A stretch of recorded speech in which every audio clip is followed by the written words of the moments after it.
You're recording, right? Awesome. Okay. So glad to be here. I'm gonna just briefly talk about the topics today: intersectionality and AAPI queer communities. And I think great way to start our conversation is to read this quote by Audre Lorde, which is there is no thing as a single issue struggle because we do not live single issue lives. And I think this quote is such a great way to start the conversation in terms of, our intersection identity, but particularly Asian American Pacific Islander queer community. So the term of intersectionality was originally coined by the legal scholar Kimberly Crenshaw, based on her analysis on legal cases of both racial and sex discriminations, such as a Moore versus Hugh helicopter, and which discrimination and racial experiences are only understood through single issue analysis. And Crenshaw analyzed similar cases and argued how law does not recognize racism and sexism together, while, for example, Black women's experience cannot be analyzed through race and gender exclusively, but through combination of both intersectionally, right? So since the term was coined, it has been widely discussed and methodologically employed to analyze and understand how multiple social categories shape our own condition and also experience jointly, not separately. And many women of color, feminists, scholars, activists employed this concept, and also LGBTQI studies, critical disability studies, scholars and activists work with this concept. So today we're going to talk about intersectionality from the perspective of Asian American Pacific Islander queer community members, and how different identity markers of race, gender, class, ethnicity, language, and nationality all together really shape who we are and our experiences, and also how we can build solidarity and allyship across our intersectionality. So I'm really happy to moderate this conversation. And Auden, if you don't mind, do you want to start asking some of the questions to our great panelists? Yes, thank you so much again, Loring and Jack. I'd like to first ask and before I begin my questions, I also want to say, feel free, everybody, to drop your questions in the chat or to unmute yourselves. We would really like this to be really an informal and organic conversation. So please feel free.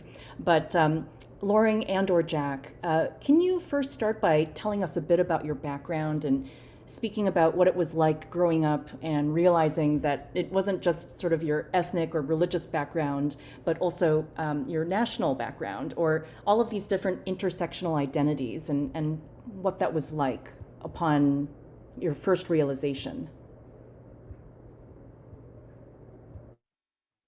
Yeah, I can speak to that really quickly. I think race was always a topic of conversation. I don't remember the first time I ever talked about it with my family, but it was always a thing. And it's the thing that always sticks out with me in thinking about my history is my father telling me that I'm the only male Teoka left, and that I have to carry on the last name. And that was like the thing that was really prevalent in my life growing up. And I think when I started to realize like that's not going to happen for me, one, because I don't like children. But two, because I'm not going to have them. I'm not going to pass on the name. That was not like a trauma, but like a sort of heavy cloud. So when those sorts of things came together, it was difficult to reconcile that, difficult to talk to my family about those things, and sort of the idea that like my family tree ends with me being like a phrase that's repeated in my head. Yeah, I hope that was sufficient. Similarly, what I would say is that I feel like all of these, we're talking about all these different identities, and I feel like one's queer identity is kind of like the last one to be found out, or is kind of like the last one to be fully realized, because it's not something that is as noticeable or talked about or represented, in your own family. You know, I know that I was, Filipino and Mexican because I was able to see that in other family members, the food that I ate, the kind of conversation, the kind of events that I went to, festivals or holidays celebrated. But it the one's queer identity, and at least for me, was definitely one that I had to find out, I feel like, completely on my own. And growing up, I'm an only child, Loring. I don't know if you are too, and that's why you, or if you're just the only boy, but I felt like I had to also carry on the family name, be the perfect child, be the perfect um, son, because I forget what you said, Lauren, but the family tree dies with me, that kind of thing. I I put that on myself. I don't even think I really got that too much from my family, but that was something that I was a internal anxiety for sure for me for the longest time. And I think in some ways it still kind of does linger, even if it's not necessarily an anxiety, but a um just something that I know, it's just something that I do realize. I think the other thing that I think about is that there was no one, I never saw anyone like me. I never knew anyone like me. I grew up in upstate New York, and mostly in New Hampshire. Um, and I think about, going to school, and in my high school, I was one of 3 Asian Americans out of 1,000 students. Um, and I certainly didn't see queer people of color, queer Japanese Americans reflected in film or TV or in popular culture. So that was something that, um, you know, the idea of like forging your own path and carving your own path when there isn't anything out there and there isn't anything to guide you in that way, that was particularly challenging. But I think I took those things and made them like a little bit of a shield. So now instead of saying like I'm not having kids, like it's a thing of pride for me. These things are, what I've gone through serves as like I made it through. It's something that I accomplished and something that I can move forward with, and maybe in the future help other people. And especially in settings like this, maybe someone will see that we're doing this, not like, you know, it's okay to be who you are. I think that last part, especially about, serving as somebody who can speak on behalf of other people, or at least be the face, figuratively or physically, for other students or other, I mean, honestly, like if we could show this, and to like students that were 10 and 12, and 15 years old, and alone in high school or alone in middle school, um you know I think that that is one of the best parts about being, or at least having, intersectional identities, is being able to reassure a younger generation, um even as like, gosh, like 4 or 5 years ago when I was still in high school, that this is what it looks like now for you, but in a few short years, or even in 10 years, or just that eventually it may not happen now, it may not happen immediately, but that there are plenty of people who either look like you or think like you, or at least just support you. Yeah, that also reminds me of growing up and facing discrimination and having my father be like, "You're going to deal with this forever." The His best advice to me was to put my head down and work. And putting myself in spotlight situations like this is really unnerving and makes me really nervous and anxious. Um, but I think about that, like I feel very frequently like I'm a sore thumb for speaking up on behalf of queer people, or on behalf of Asian Americans, or on behalf of queer Asian Americans. Um, but I know that because that wasn't modeled for me, That's something that I have to do regardless of whether or not I'm putting my head down and working.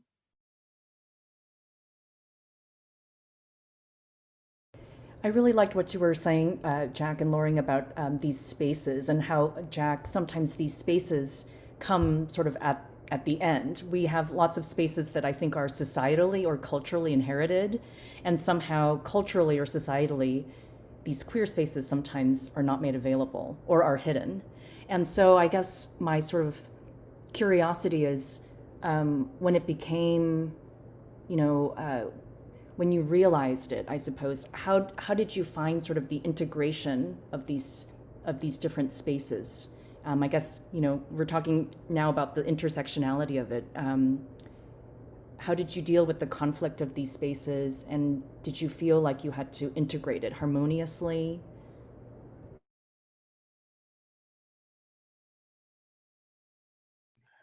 I would say that it is something that, if unfortunately, for me, and I don't know if Loring has, a similar situation or story, but sometimes they're realized, through negative situations, through, especially like being introduced to you through negative situations of, um, seeing something on TV, or seeing, something in culture, and having a family member or a friend, kind of act or react negatively towards it, or that be, the same sex interactions in public, or in politics, or in, I mean, really anything else that you can think of. But I think that that's kind of maybe when I first started to just notice, that those kinds of negative reactions towards those people, towards those displays of affection, felt different to me versus if somebody said something, negatively about something else. One was kind of like, well, they're wrong. One was kind of like much more hurtful, even if I didn't quite know why it was hurtful. Um, and I think that in terms of integrating, um, you know, uh, where there's this attempt to integrate harmoniously, I don't think I ever made that conscious decision. I don't think I'm still making that conscious decision. My grandmother, to my knowledge, never knew that I was gay, and she passed away very, very suddenly before I ever really was able to tell her. Um, and I don't know. I'm curious now what she would have, if she had any advice, for example, on how I could integrate these two things, being Filipino and being queer. Um, I don't think she would have had much to say, to be honest, and that's okay. But yeah, I never really got the opportunity to ask her, and I think, unfortunately, for some cultures, sometimes I think that it's you don't necessarily have to integrate them. I don't think that you have to put it on yourself to, be out there, and I think that you should be allowed to and feel comfortable to, um, almost code switch, depending on whether you are, in queer spaces, or if you're in your Japanese American, Filipino, Hispanic, Chinese American, spaces, which, happens to be a lot of family, which, I mean, is its own separate kind of monster, I feel like sometimes. I think it's a really interesting question, because I have a small family.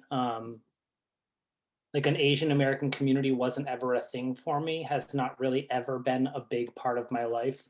And same with the LGBTQIA plus community, especially in college, where I wasn't particularly welcomed. So I think just existing as a queer person of color, as a queer Japanese American, was my way of integrating those communities together. And I think yeah, just being this in the world is sort of the best I can do. I've never sort of conceptualized the idea of putting those two things together.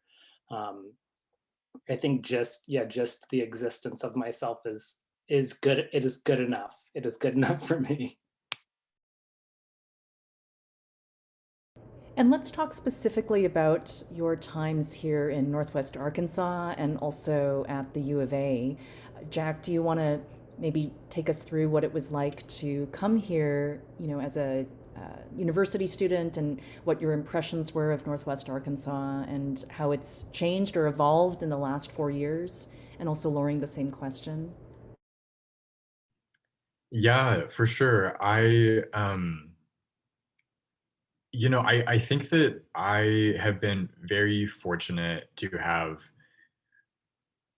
classmates, acquaintances, close friends even, who have come from different backgrounds in terms of being all kinds of identities, whether that be within the queer spectrum, whether that be within the ethnic minority spectrum. Because honestly, the chances are, if you look at the numbers of the student population and even the faculty population as well, your chances of meeting somebody who isn't white is really small, actually, which is something that I didn't quite realize because of where I did live my freshman year on campus. I happened to live in just a very diverse dorm, a diverse hallway, even specifically, and my RA was both queer and Black, and he was able to introduce me to other students, and so I kind of like that was honestly my world for a couple of years, and I kind of had this unfortunately false perception of maybe how diverse Northwest Arkansas and the university itself was, because my friends are Asian or Black or and white and everything. And then as we've kind of graduated, done our own thing, and especially with the pandemic and being separated from them, now my day-to-day life is not like that by any means. And to be honest, I don't even really know who I'm going to class with anymore, because I don't really see them. And I think that in terms of that's been my experience for the past 4 years, in terms of just my perception of what it's been like. I've personally been pretty fortunate to not report too many negative interactions regarding whether that be my Filipino or Hispanic identity, or being gay, or anything else. Honestly, I think that I've been fortunate in that aspect. That being said, like I know there are plenty of other students who don't really get to say that. So in a lot of ways, I can happily report that my experience has been pretty positive, but I also still want to make sure that it's not like that for everybody. And I think that we all would agree with that. Yeah, this is moving to Northwest Arkansas. This is the only place that I've lived that I felt real culture shock. I really instill like I've been here, I think I'm going on my sixth or seventh year being here. And I still feel it. I still feel like when I walk into Home Depot, people are staring at me, or if I walk into Whole Foods, people are staring at me. And I'm not really, because I've lived in a bunch of different places. I've lived in rural North Carolina. I'm from rural New Hampshire. But this was really the only place where I was like, I don't fit in here. I don't see people like me. And I think the university is a bubble for that. When we met a couple of weeks ago to sort of sit and chat about this panel, I was like, there are 3 other Asian people in a Zoom chat with me. Like, I don't know the last time that I don't know if I've ever been in a room outside of my family where there are other Asian Americans with me, or other Asian individuals. So it's been, it's trying being here. And I think it's something that I wake up every day and I go outside and I'm like, oh yeah, like again, like this is here, this is present, this is where I am. And I just think that that's something, that was the advice of my father, is like, you're going to have to deal with it. And that's when, those sorts of things happen. It's like, okay, well, I'm going to deal with it. This is what I have to do. I have to drive to work. I have to walk across campus. I have to do X, Y, and Z. But yeah, this place has been, or at least Northwest Arkansas has been a real culture shock for me. It's been sort of, felt like the odd person out, definitely. And do you feel like in the last 6 years, for example, that has sort of been a consistent experience? Has COVID, for example, intensified that at all? Yeah, I think COVID definitely. But I can go back when I first worked here or moved here. I worked in the service industry, and there was a definite marked difference in the way that I was spoken to versus my coworkers. I got yelled at a lot more. And I think partially because of the idea that Asian Americans are supposed to be submissive, and we're supposed to just like say, okay, everything's good and not fight back, or not put up a stink about something, but that's not who I am. So I think that was really prevalent the first 4 years that I lived here. And I think especially with the pandemic happening and seeing the rise in anti-Asian racism and hate crimes, that's something that it's always been in the back of my mind forever and ever. But it was really not odd, but sort of not really interesting. I can't sort of find the words for it, but my mom called me and she's like, you're going to come home this summer. You're driving. Are you nervous? And I was like, what do you mean, am I nervous? And she's like, aren't you worried about driving and being Asian? And I was like, I mean, I always am, but not any more than normal. But that, I think that's just something that I live with. I live with that sort of looming over my head, is that like, I don't look like other people, or people assume that I'm not from here. My existence is a threat to people. But I think, yeah, it's not nice to see like these things happening, but it's like nice to see that people are recognizing that our experiences, we do experience racism, we do experience these things, and that they're not just one-offs, or they're not like little slights. Like it's part of systemic racism. It's part of institutional oppression. It's part of white supremacy. We are included in that as well. We see the effects from that as well. So it's really nice to see the national conversation sort of acknowledge those things and acknowledge our presence.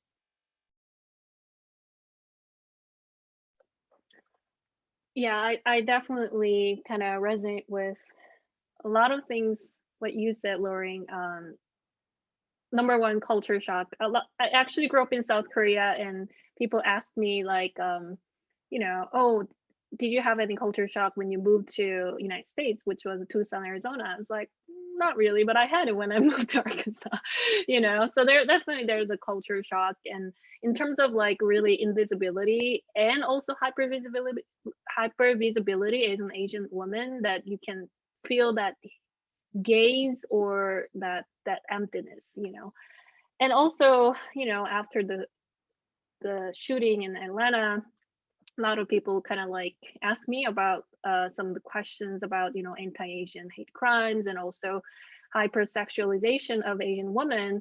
And yeah, that has been in my mind, and I've been talking about it, but I think this is a kind of good example to talk about intersectionality, because whenever I talk about the sexual harassment that I experienced on the street, then people will say, we'll only see that as a sexism, but not as a intersection between me being Asian woman, right? So yeah, I definitely see what you mean by all of that. And so I want to ask some bigger questions now. So this is about in general, Asian American and Pacific Islander community, and also identity, like Asian identity in the United States. So what are some of the challenges or taboos or or displacements you see in queering Asian American identity?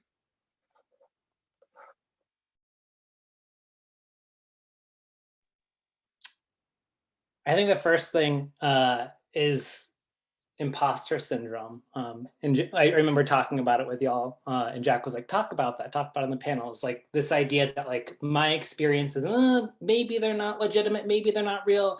I'm just fourth generation, all this stuff. I don't speak Japanese. So I think that sort of like sets the baseline. But queering API identity, I mean, I looked at that question you sent, I was like, oh, how am I gonna discuss this? What am I gonna say? I think in particular with, there's these things, we talk about intersectionality, we talk about how those things exist. And I think in the LGBTQIA plus community, there's anti-Asian sentiment. You see this, or at least I see this a lot in advertising, or people calling people out where it's like, no Asians. My preference is anyone but Asian people. So I think that was part of the reason that I didn't really, or don't really feel a connection to the LGBTQI plus community, because that's such a strong sentiment that the idea is about desire and what desire means. I'll have to keep thinking about that question, John. Yeah, it's a big question. No, Lauren, very similarly. This kind of goes back to also culture shock and moving to Arkansas. But this is probably the first place, or at least it's become extremely common that people are very, very interested in asking me like what my ethnic background is, and they always do phrase it in a very like non-offensive way. And I'm never really offended by answering it or by people asking me, but it's the first place where I've been asked that question so much. Before I just don't really think that I was asked it as often, because I think that the norm here is very much to not see people that that are white. And so when I tell them that I'm Hispanic and Filipino, they're kind of like, oh, okay. And then on the flip side, with being queer, Loring, if I was to be on if I was to be in a queer space, maybe a digital queer space, I would maybe just identify as white, because it takes a lot of the explanation out of trying to tell somebody that, I'm this and that, but I don't really look this, I look more that, or whatever you think, I mean, it's honest, sometimes it's just kind of like, well, what do you think I look like? And it's a lot of just saying like, you know what, I kind of don't want to deal with the, no whatever, no this, no that. And if I can kind of just get by on, and in some way just kind of fading into the background and not being, outwardly anything, whether that be Hispanic or Filipino, it's just so much easier to do that. And it's a sad reality in a lot of ways, because I can really only speak to what the gay experience can be like. I don't say what it is always like, but in a lot of ways, unfortunately, as much as I want to champion like LGBTQ activism, and I do, in a lot of ways it's so exclusionary. And what we see on Instagram, what we see in media, unfortunately, is always deconstructed into a attractive white man that becomes the ideal for what gay men should look like. And if you're not that, it can either become two things: a fetish, or completely excluded, or not wanted.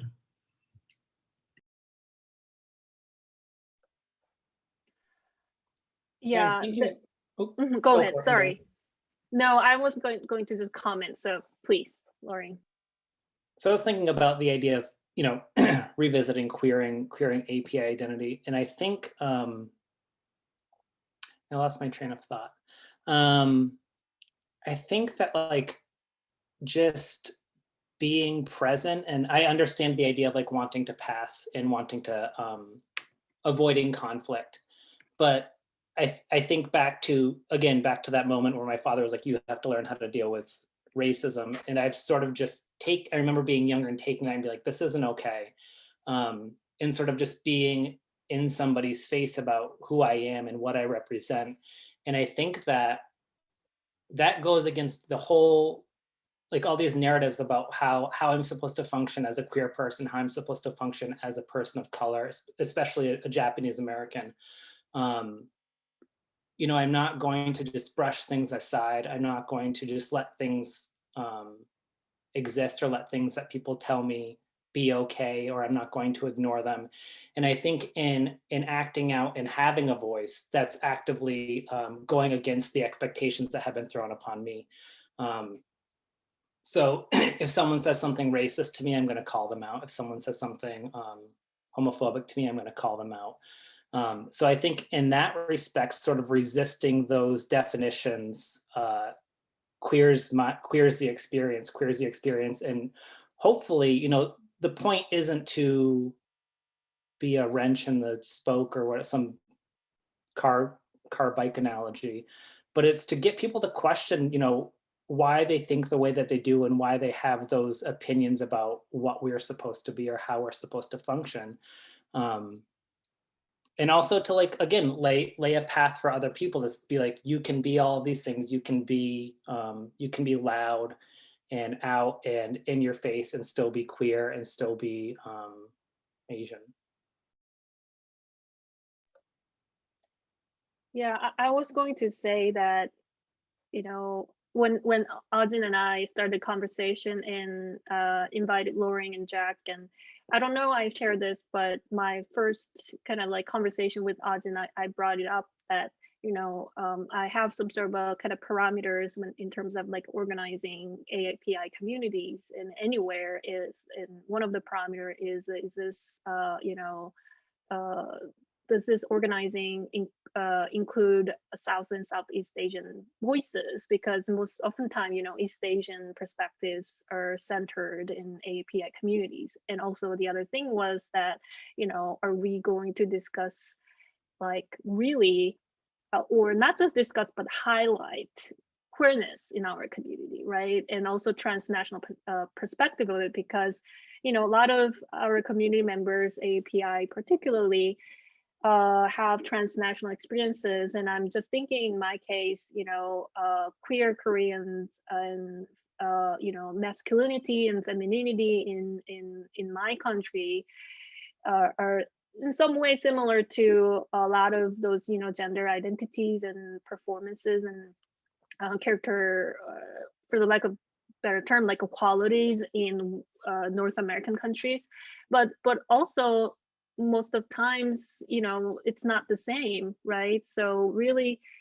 in order to kind of like think about how we can queer our Asian American identity, is that how we're gonna kind of encompass and cross those national boundaries as well, not only just like thinking about our communities here, but like people moving into this country and moving out of this country, and how gender identities are so differently constructed in other culture, other nations, and other states, and also how queer identities and LGBTQI issues are addressed differently in different contexts. So I'm not answering all the questions, but there are definitely a lot of things to think about, and yeah, I really appreciate both of you sharing your perspective. And Ajin, do you want to ask the next question?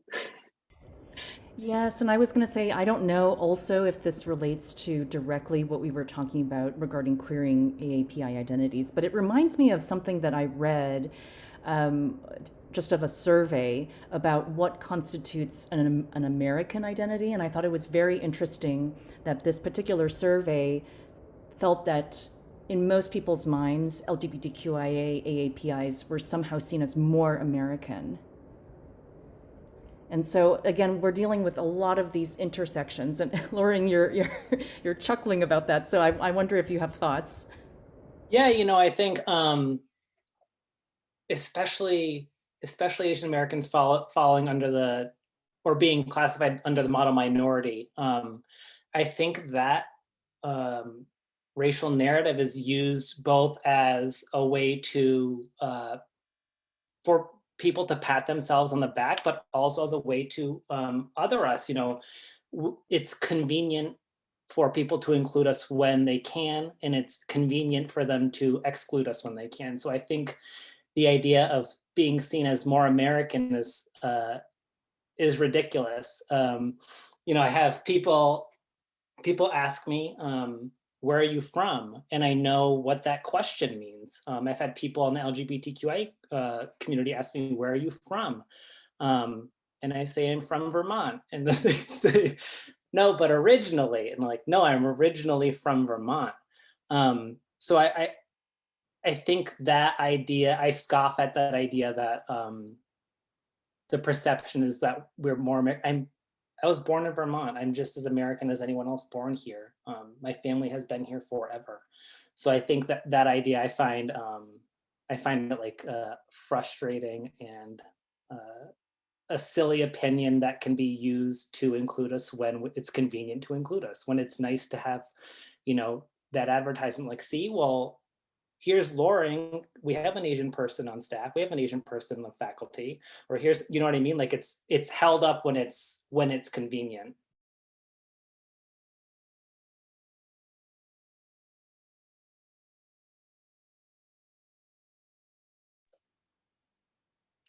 Yeah, I definitely agree with that. I think, yes, tokenism. Yeah, I had some other thoughts, but I just kind of lost the train of thought. So Jack, Ajin, would you like to? Nothing really else except that I agree, except I think that Lauren put it very, very well. Besides, I mean, I think that unfortunately that does sum up, a lot of the experience. And yeah, tokenism. I think one of the takeaways is that tokenism is not just something that can be experienced as somebody in a minoritized or a minority identity from a dominant system, but also within the LGBTQ community as well. LGBTQ people, LGBTQIA plus people can tokenize. That it's, you can have your even within your group of gay friends, you can have your token gay whatever friend too. So I think that the bottom line is that unfortunately these are things to remember. We are not, just because of how many different things we may identify as, or however many things we don't identify as, nobody is inherently I guess prone or less prone to these behaviors. We've already sort of been touching upon these things, but I didn't know if we wanted to take a moment also just to talk about these other racial narratives that we've already kind of touched upon: the model minority, the perpetual foreigner, sort of native racism, sort of gender and class, these boxes that we continue to put people in, and how those boxes have continued to define or hinder, I guess, your own APA queer identity. This might be also a moment where we can also segue the conversation into allyship as well. Jack or Loring, is there anything you would like to add about these racial narratives in defining your APA queer identity? I mean, I have thoughts, but as well, we did have somebody in the chat that says they would like to ask a question if we want to, and that's just up to, you know, you both, whether you want to move forward with this or let Alicia or Alicia ask their question. Yes, thank you so much, Jack. And I'm sorry I did not see that. No, it's okay. Alicia, would you like to unmute yourself and ask your question? Yes. Hey, guys. Wanted to first say that I'm really happy and privileged to get to share this space with you guys. I am a mother to children that are part of the Southeast Asian community, so this is really important to me. And I love how you just brought up allyship, because that's exactly what I wanted to speak about. Again, I'm Native American, and I'm raising children that are half Thai Laotian, and just from the dynamics of it being difficult, like everyone is saying about identity, racial issues, the rise of xenophobia, the over-sexualization, you know, I am raising two girls. I just want to know how people that want to be allies, how can we be better allies? How do you feel without, you know, wanting to have any reserves, because it's, you know, we have to make a platform for the Asian community, you know, Pacific Islander community, queer community. How can we be like specifically like good allies without trying to like having your feelings on the platform that it needs to be? You know, without any reserves, how can we uplift you in spaces? What are things that we can do outside? And I know these are kind of like hindsight questions too, because people should, you know, speak out against it when you see it happening, you know, be able again to like uplift the platforms and give them platforms over your own. And I feel like sometimes white savior complex almost kind of gets in the way, because people want kind of overshadow what's happening. And I don't want to do that, again, as trying to uplift my children who are part of that community, that, you know, if they heard hate speech and things going on and they were affected by that, I want to be able to put them and their identity on the platform that it needs to be, because you have to see color, you have to see identity in order to, you know, be able to properly help represent these communities that are facing, you know, these horrible acts of, you know, violence, racism, again, over-sexualization, the, to help combat, you know, suicide and things like that when it comes to minority groups and the LGBTQ queer community. Yeah, I think and this is something I thought a lot about, especially recently. But the, you know, and not anecdotally, but I can speak to my experience only, and that's believe what I'm saying. You know, when I tell a story, I say something, I think more often than not, it's sort of written off as, well, again, like it's just a slight, you imagined it. They weren't being racist. They weren't being homophobic. They weren't doing these things. They didn't mean to. And I understand that someone may not have meant to do something, but I don't care about someone's intent. If someone says something racist or someone says something homophobic, it's, and I call it out and I say it or I explain it, questioning it doesn't make it better. You know, if someone accidentally steps on your shoelace and you trip, you don't say, well, your shoelace was untied, maybe you shouldn't have done that. You say, I'm sorry I did that, sorry that happened, it's okay, and then you can just both move on. But I think especially with Asian Americans, because we are seen under that model minority myth, is that our stories aren't believed. They're not, it's not really racism because you're white adjacent. It's not really racism because, you know, your people do so well. These things have been said to me. So I think first and foremost, just believing people when they say that they experience something, or they tell you a story, or they say like, I think this was racism, or I think this was homophobia, just believe it. I think that, yeah, that's the biggest thing for me. Awesome, thank you. I would also add that I think this is really good, just a base level of, you know, for everybody, whether that be you want to be an ally, or, you know, or an authentic ally, whether that be for queer individuals, for AAPI individuals, or for both, is honestly to always ask um, how they want to be supported as well. I think that, you mentioned before the white savior, I think territory that people can sometimes move into without even necessarily knowing, not even realizing. But one thing that one of my advisors or mentors, Angela Oxford from the Volunteer Action Center, one thing she always really preaches is that we always ask people that we want to help, that we want to support, that we want to uplift, how they want to be uplifted and supported, and all these positive things before we and you may not know that yet. With two children, I don't know how young they are, that they may not even know how they want to be supported in all these different ways, because these intersections are very complex, especially as you get older. But in terms of I think a broad just piece of advice for you as well as anybody else here is to always ask how we would like to be supported, and also to do as much homework as you can.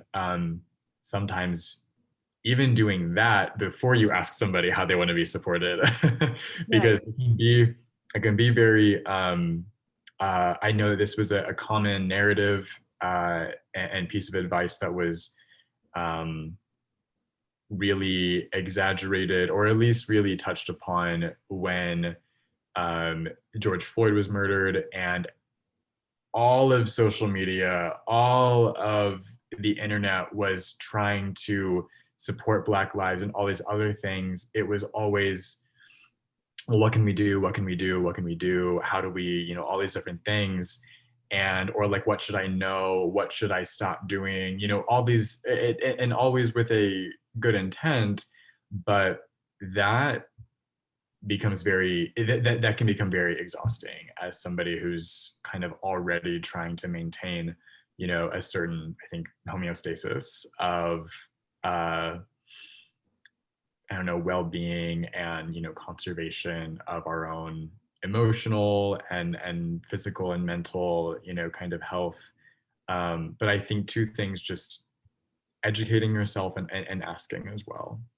Bottom line. Awesome. Yes, my son, he is part Native and Hispanic, and he actually, he's about to be 12 here in December, and he came out as, started having a lot of conversations with me, and it's wonderful because, he's going and, dealing with puberty and everything. And he had mentioned, like, Mom, I think maybe I'm bisexual. And I do a lot of like activism with the Bridge the Gap, the Malcolm X project that just like started off with the Black Lives Matter. And he came out yesterday to the whole rally stating that he is bisexual and that he wants to, try and like learn more about it, and that, the community is making him feel more involved. So anything or any advice, like as part of, again, a minority group and of LGBTQ identity, any things that I would love to, or you could touch on about kind of, I want to be able for him and the kids to have a space always. And I just want to encourage correctly. And again, especially with my daughters, and again, things like that, because, both of them are a part of a minority group. And with my son being involved in that, with now coming out with being bisexual and everything. And I just want to be able to, again, uplift the platforms in proper ways. And so thank you guys so much for everything. And again, if there's any other like last bits maybe of advice that like y'all would love to give me, that maybe something that you wish you would have heard within that space, and the coming of age, and again, not more so, I can be analytical sometimes, so I want to be able to again, maybe touch on things on a more personal level that you guys would have loved to hear, again, within that coming of age, that maybe that I can, coincide with my daughters when they start, finding out themselves. And right now, helping my son, you know, have a like the comfortablest, safest platform that he can. I think just knowing that there's a space there would have been transformative as a young person. Knowing that, or at least having that verbalized to me by my parents, like, if you need to talk about these things, you can, because I know, at least within my cultural upbringing, that was not a thing with, especially with my father, especially with the Japanese side of my family. Do not talk about it. So I think knowing that there are people out there, knowing that the space is created, makes it so whomever can come talk. So your son can come talk to you, knowing that that's there. That wasn't there for me, and I try to model that for other people. So I think him knowing that that's a possibility is all that you can ask. And I think to dovetail off what Jack was saying, you know, ask how they want to be helped. Sometimes I don't want to be helped, and people just like, they make themselves help me. So you know, I'm a capable person, and if I need help, I will ask. But I think just having that idea present, or having that space present, is already transformative. I think it's a big deal. Thank you for doing that. Thank you. I think that is all the questions that I wanted to ask. I will put myself back on mute and let you guys finish. Thank you so much for letting me have a part of y'all's space today. Thank you. Yeah, I really appreciate your question, Alicia. And actually, it was our next question. So it was like a perfect timing. And, you know, one thing I was thinking about, it was that there's also different types of allyship, right?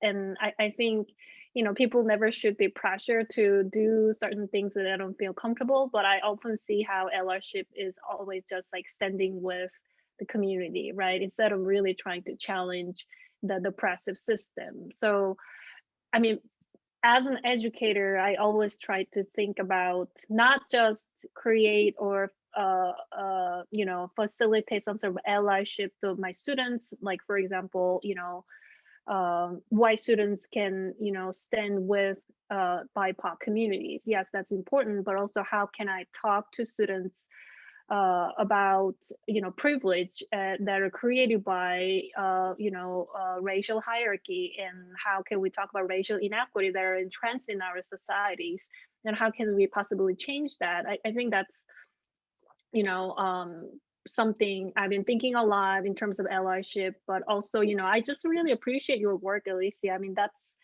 creating space like that. And I personally, I'm not going to take too much time talking about me, but, you know, I personally seeking for space for so long time, especially in Arkansas, as an Asian woman, but also, you know, my partner is an Indigenous man, and I don't necessarily go to a community, like a Korean community, because of a couple of the reasons. And I've been wanting to, you know, find, you know, people like Lori and Jack and Audin, and, you know, where I can talk without really censoring myself, or like thinking like, oh, did I say that wrong? What if this person is thinking or misinterpreting what I said? You know, so I think this is what really sustain our work. So I really appreciate that you're doing that work for, you know, not only your children, but all, you know, young people. So I appreciate that. Yeah, I think in terms of allyship, I'm generally looking for an accomplice. You know, I want someone to do the work with me. I want someone to be on the ground, you know, fighting, you know, and standing up and saying, you know, these things are unacceptable. What's happening is unacceptable. But also, you know, if it's around my experience, letting me have the voice, letting me have, you know, I have the perspective, I have the experience, you know, trusting that my experience is true and real. But I want, allies are great. I want accomplices though. I want someone on the ground with me. No, I agree with that. I like that a lot. And I think that, you know, it's like you said, Lauren, you want somebody who's able to do the work with you, but you don't want that person to be you don't want that person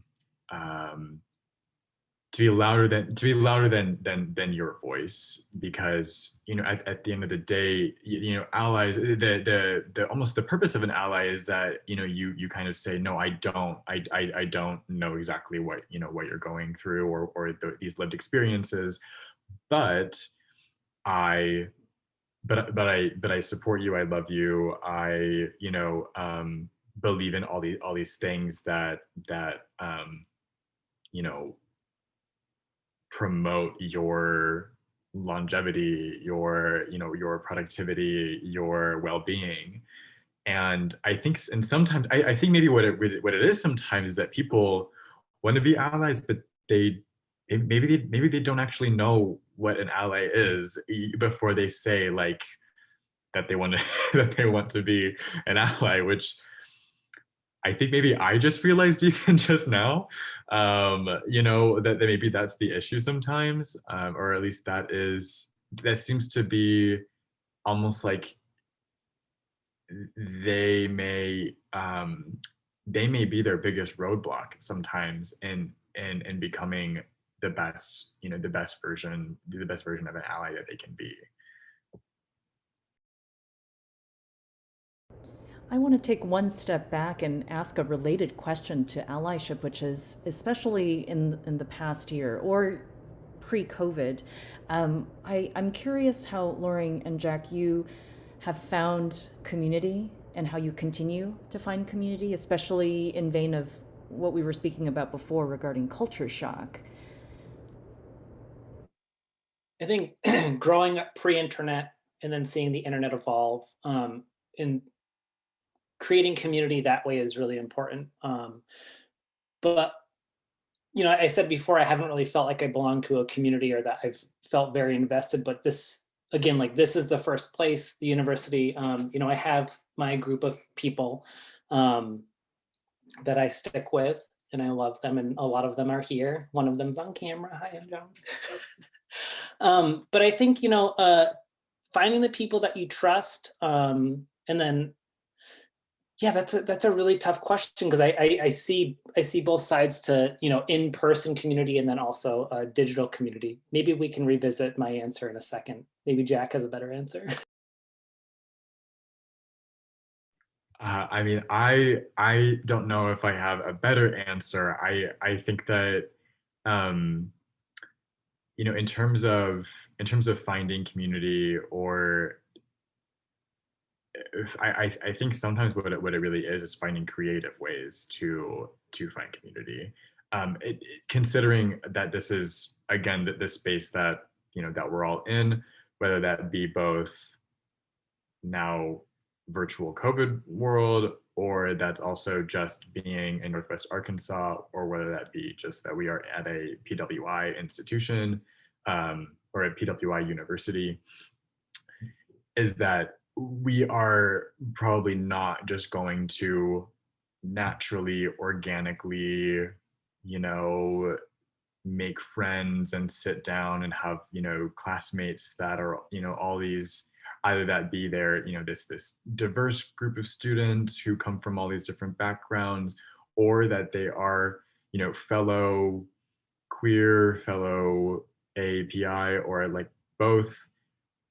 That's just not going to happen. And honestly, that doesn't necessarily happen in outside of this too.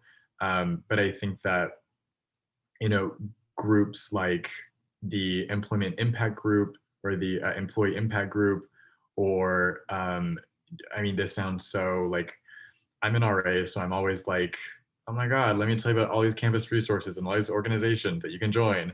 But also going out of your way to find those organizations, to find those places on campus that have been set aside. And I think that, I mean, honestly, if you are somebody who is really seeking community with specifically queer Asian faculty, queer Asian students, queer Asian Northwest Arkansas members, it can be a lot of work, but forming your own group, forming your own group chat or you know, monthly hangout sessions is that's the approach that I immediately go to if something isn't there, is creating your own or being the first person to do something. Because you know, if you're looking for it, if you think that it's missing, if you think it's missing and you are missing it, then you are probably not the first person to think that. I think it's a good, this is like a good portion to, or a good spot to talk about chosen family too. You know, I think that's something that a lot of my friends and I talk about, being from marginalized groups, is that we have, you know, we have these people that become our family where we are. And it's really important. That's like a really, I take my chosen family as seriously as I take my blood family. These are people that I want in my life and that I love and I care about. And I think it's important to recognize that, you know, if if I seem a little bit hesitant to let people into that chosen family, it doesn't make us a faction. It doesn't make us, you know, radical. It's just the way in which we've learned how to survive in the world. So I feel like that's like another sort of maybe a deeper level of community allyship, is that you have your core group of people that you trust, and you trust them explicitly, and you trust them without questions, and they don't question your experience, they don't question what you've been through or what you're feeling, or how you want to move through the world. I also think it's really important to note that there's sort of with accomplices or with tackling issues of systemic racism or institutional oppression, is that there aren't there isn't one singular right way to do it. So someone might have a soft voice and do things a little bit behind the scenes. Someone might be in your face and abrasive. Someone might be organizing. Someone might approach it a different way, and that they are all correct and they're all valid. And I think that people expect me to act a certain way, and when I don't, I'm not fulfilling whatever roles they have thrust upon me. But that doesn't mean that the way that I'm doing it, or it doesn't mean the way that we're approaching it, is wrong. It's just not the way that's right for everybody. So I think that's really important to recognize within these sorts of frameworks. I agree. And I think that, you know, chosen family is probably, you know, one of the biggest you know, takeaways from this talk is or this discussion, is that chosen family is something, or at least it's a kind of, it's a concept that I think is mostly utilized in individuals who don't see or don't inherently have, aren't originally a part of the majority. Is that then it becomes kind of almost like a survival instinct. I feel like is that it's something that if you, it's both something for your, you know, I guess safety, but also for your um progression. You know, if you don't do this, then you know you may, I would say, wither away, but you know, in some way be lacking people that you need to thrive and learn and grow. Because you know, chosen family, whether that be for, because I know for a lot of people it's you know, I hear it a lot, specifically within you know, the drag queer culture, is that chosen family is something that is used to keep you safe. It's something that is to use to, you know, for you to educate yourself, and you know, just be aware of things that you weren't aware of prior. But that, for example, you know, here in these kinds of places where we don't see a lot of Asian or Asian Pacific students or faculty or friends, community members, you know, having that chosen family is part of what keeps us happy and healthy. And you know, if you're able to have both, then you know, more power to you.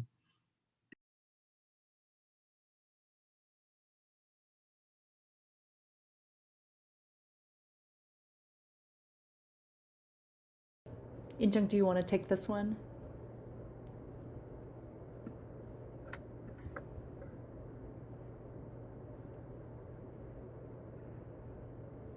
The last question. Sorry. Oh, no worries. I thought No we're all worries. done with the list of questions. No. Do we? No, yeah, and I feel like, we've already kind of been touching upon this, as it relates to sort of what's successful or supportive, maybe allyship, accomplices, co-conspirators, what they would look like. And I love this idea of allowing people to hold their truths and hold their spaces without trying to diminish it in some way. Our last question really is sort of piggybacking on the things that we've already been talking about regarding sort of dismantling heteronormativity. But maybe if it's all right, I'd like to go back to piggybacking on my question about community and ask, are there things that have, due to the pandemic and being remote, for example, that have informed ways in which Loring and Jack, you have thought of things that you might, values or actions or things that you might want to pursue in this service of dismantling heteronormativity? I think it's just a continual reminder that my voice is valid and needed and important. I think, that sort of ebbs and flows, as with everything in my life, sort of the confidence around like what it means to speak out and what it means to sort of revisit who I am and who I was and who I'm going to be. Yeah, that just another reminder, seeing these communities speak out and making space for that, that I'm that too, that I don't, that just because X, Y, and Z may have happened doesn't mean that I can't continue and do work in different ways or participate in a different way or contribute to the other queer people of color in my life. And I think the one thing that I've seen with going into quarantine and going remote is that I've always really believed in the internet. I've always believed in its power, but seeing that and seeing its ability to make connections has been really nice. Yeah.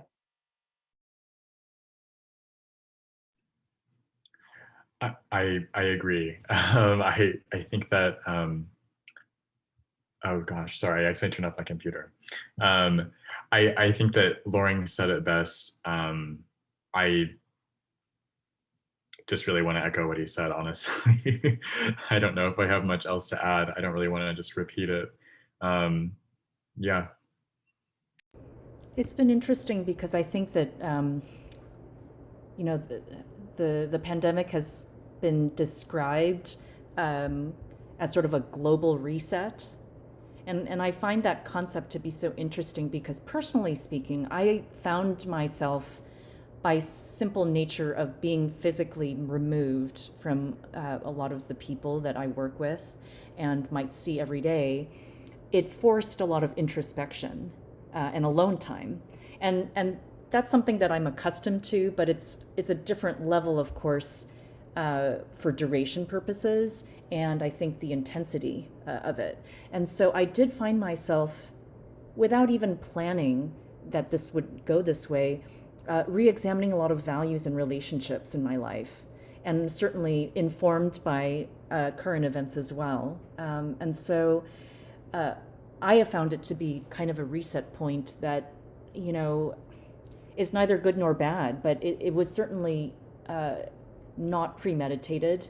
And I suppose if there is a silver lining in all of it, I feel like it has brought a lot of the values that may have been simmering maybe in the background for me to the fore. Questions of allyship, questions of identity, questions also of self-advocacy as well. I find that personally for me, this idea of kind of being invisible was a reality, but also something that perhaps I aspire to without even knowing it, and for safety reasons maybe, or even expectations.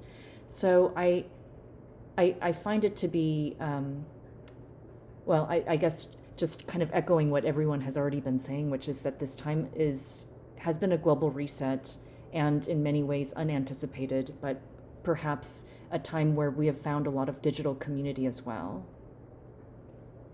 Yeah, I think I agree with the whole reset.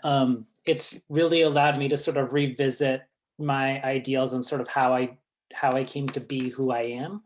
And I think particularly I was like flipping through my yearbook, high school yearbook from a long time ago, and I saw a quote that my English teacher wrote, and she's like, "It was a pleasure to be in the presence of a true radical." And I was like, yes, like that's what I want more of in my life. I want to continue to hold people accountable, hold systems accountable for the things that they're doing, and not be afraid. Not that I ever was, I never was, and I never lost that, but it was just a nice reminder from the past that like the way that I feel and the way that I do things, it's correct and valid, and that it's okay, and that using my voice isn't a bad thing, even if people say that it is. Yeah, in terms of allyship, accomplice, as a scholar, I've been reading a lot about queer identity and queer Asia, queer Korean.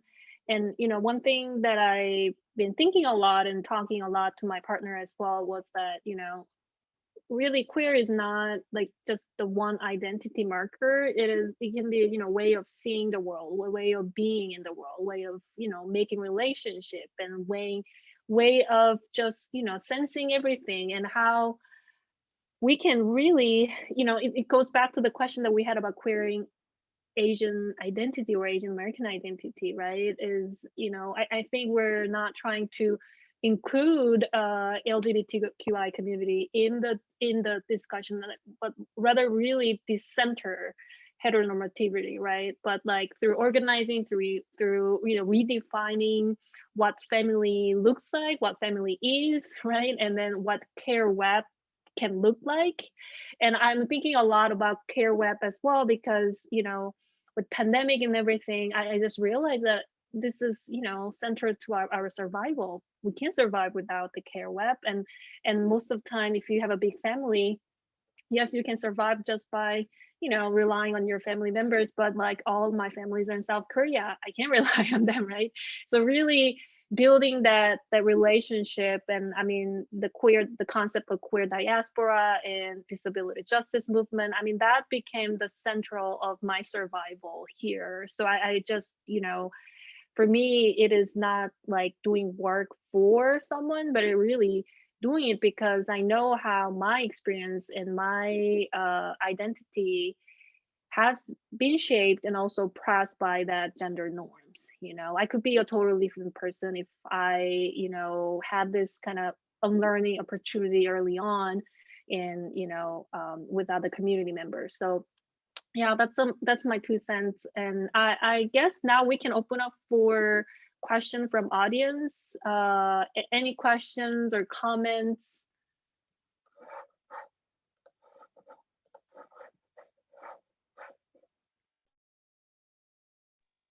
If you're thinking of a question, just ask it, because someone else is thinking it too. Yes, and I was about to say, feel free also to unmute yourself if you prefer not to type in the chat.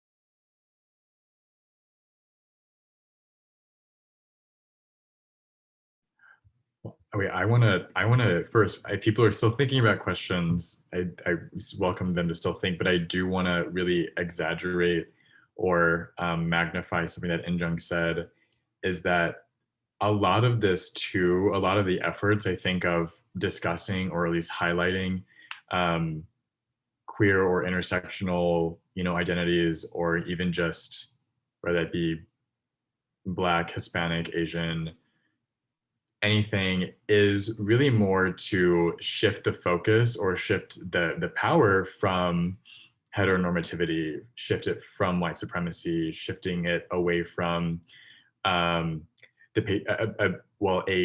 white heteropatriarchy to really get everything all together, is kind of just to, in some ways, just kind of at least bring attention to, or shift the light away from some of those structures or systems.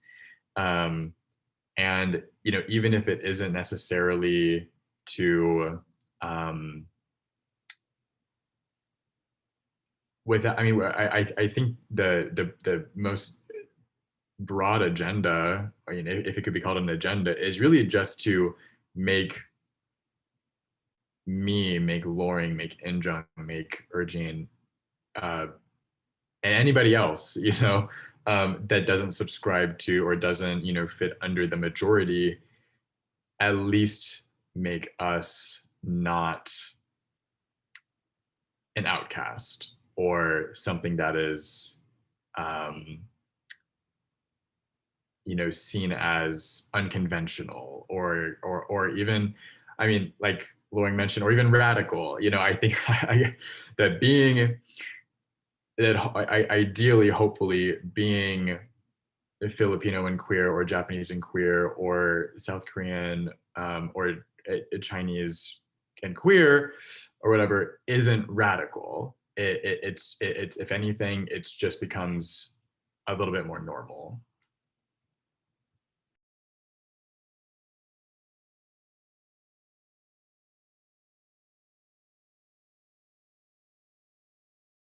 And now questions, please ask questions.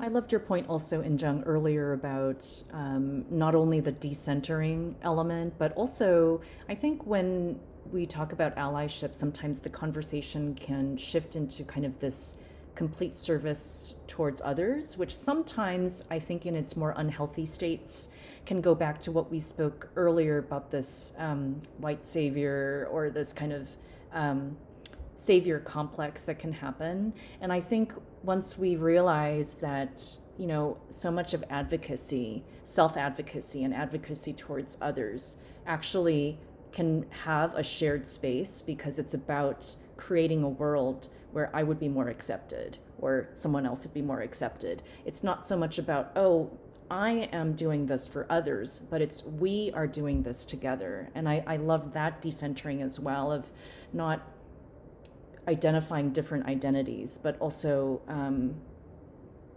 setting up a model for true collaboration and true allyship.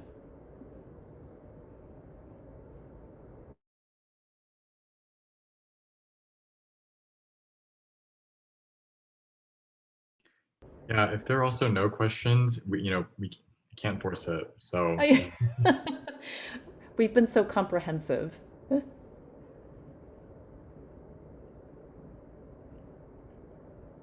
Jack, you had mentioned your role as an RA. I don't know if maybe even after this panel there are resources that you would like to share, but I think if you happen to have those, I'm assuming many of us would like to know, even if we can find them on campus. Yeah, I know that at least for me, the first ones that come to mind are the LGBTQ mentor program that's on campus between students and faculty.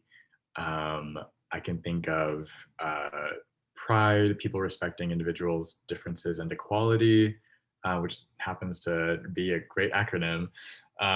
That's one that I haven't been involved in as much, but I know is very, very active, and they usually host a coming out day ceremony, as well as smaller individuals within these large organizations like Associate Student Government there's a position for diversity and inclusion, and they're usually hosting events or collaborations with community partners like Trans Day of Remembrance, or I collaborated with them for World AIDS Day in commemoration of really kind of teaching the history of AIDS and really highlighting the LGBTQ community that was victimized during the AIDS crisis in the 1980s. OSTEM, which is an organization that I founded my sophomore year for STEM students that also identify within the LGBTQ community. The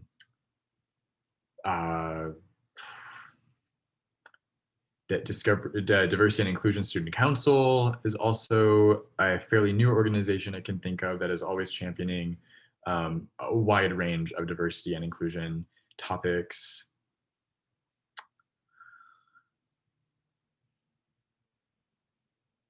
That's what I got right now. But if you have any more, please tell me. I have a question. Oh, What are some things that y'all do for your or like read or look at that helps you with your mental health? That you could deal, like revolving around the stuff that we talk about today, but just kind of like things outside of the traditional, I guess, with a therapist, like that's kind of just more one-on-one.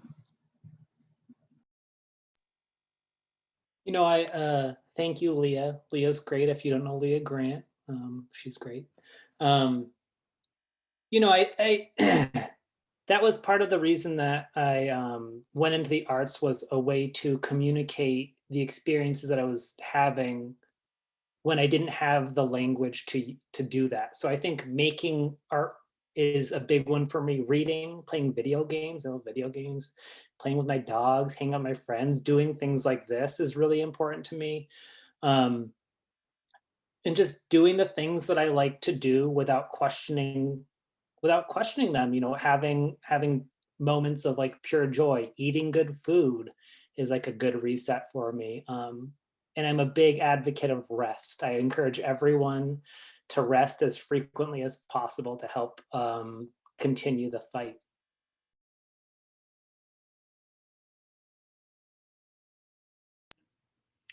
I agree with the food and the rest a lot. I don't know if that's what we were all looking for, but for me personally, I think that Jane mentioned it prior, but exercise is not. It's really more just for me to probably exert frustrations that maybe I know I have, maybe that I don't know I have.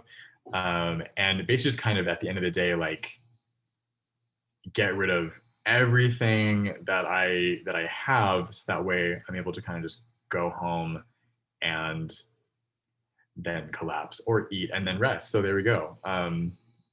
Great cycle. But that personally is really good for me. And I have found that, you know, without doing that, it's something that I probably miss more than most things. I was thinking that conversations with people who understand your experience and don't have to have you explain it is really important. It's like having these sorts of conversations or speaking with, you know, other people. I was just having a conversation about being Japanese American with my friend Naomi. I was like, I can't remember the last time that I had a conversation about being Japanese American with another Japanese American that wasn't my sister. So I think those conversations are really fulfilling and needed, and a nice reminder, like, you're not alone. There are other people out here who have that experience.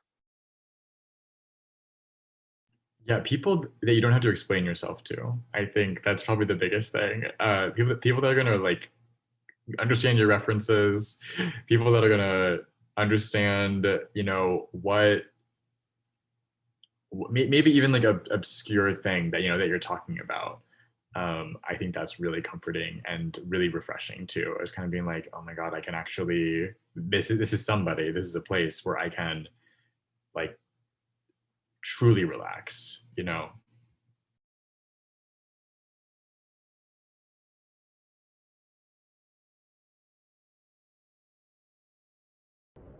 Patricia, thank you so much for the PDF from CAPS as well that you've dropped in the chat.